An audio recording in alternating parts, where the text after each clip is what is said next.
Maayong buntag mga kugihan. Karon i-tour muna ako sa store ni Kugihan. Kaning store ni Kugihan na ani mga sari-sari mga baligya sama sa mga gulay.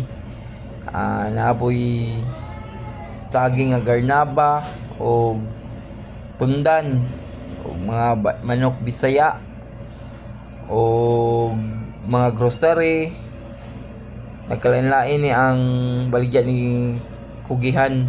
Ang yang store na po yung mga kahoy human naapod tay kuan dire baligya nga tawag ani grocery human naapod tay kaguran sa lubi pwede po magpakagod dire. Og shout out ko sa kuang tindira si Ate Sharon, mao na mo ang manggiitang tindira dire dugi na kay ni sa mua. Kani kumpleto nga to ang baligya dire. Kaning store ni Kugihan nagsugod yun ni sa gamay kaayo. Perti yung mingawa tong una naning kamot man jud nga mapadako namo. Sa tabang sa Ginoo nga to ang store ay dako-dako na pud siya.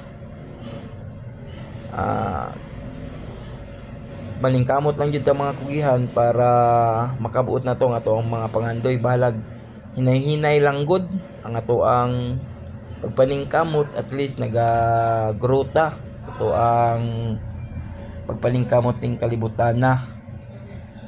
Nindot kayo mga Kugihan pag natay negosyo kay hawak na to nga to ang oras.